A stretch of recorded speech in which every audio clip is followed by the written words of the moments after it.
Good day and welcome back to the Vitality Project. I'm Dr. Bob. Thanks so much for joining me.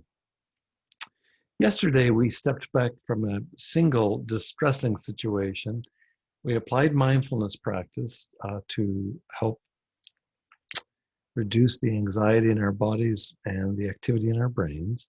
And then we came back to that stressful circumstance and we reevaluated it after the mindfulness practice. Ideally, you found yourself more able to access what we've been calling resting brain as opposed to red alert brain. And if you did, that's the point. Now, while each one of us has his or her own personal preferences, none of us would choose for a distressing experience or interaction. It is only when those preferences become absolute requirements that we get into some serious trouble. And one example of that is where we risk relapse to addictive behaviors. All of this to say, I may not be capable of predicting or controlling other people's behaviors. We looked at some of that yesterday in terms of an unpleasant or distressful interaction. Can't always control for that, but I can do a lot to manage my reactivity to that behavior. Number one, I can build mindful awareness practice into my daily schedule.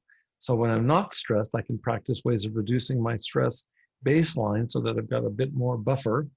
That's the first thing. The second thing is I can work in resting brain, which I've brought about by practicing mindfulness. I can in that state of mind and body move towards relaxing any inner requirements that I hold on to. And the idea would be to relax and convert those inner requirements into being personal preferences instead. Personal preferences that I would like something, a personal or an inner requirement is I must have something. For today, what I'd like to do is expand. Yesterday, we looked at a single distressful interaction. Today, let's complete a stress-filled day map. Okay, it's a lot. I'd like you to detail a recent day that simply ran off the rails for you, maybe with one stressor after another, just a whole litany of stressors. Identify how your body and mind and emotions felt that day as best you can recall. And see also while you're doing that, if you can uncover any requirements which accompanied those unpleasant feelings in your body and your mind. What I'd like you to do next is to spend 5 minutes in mindfulness practice. You can go back to yesterday's instructions to get details on that. And once you've practiced that mindfulness, I want you now to note how your body, mind, and emotions feel as you once again review the map that you just completed, our stress-filled day map. Go back after you've meditated, spent 5 minutes meditating in mindfulness practice, review the map, and let's see what it looks like now. How does it feel now to review what happened?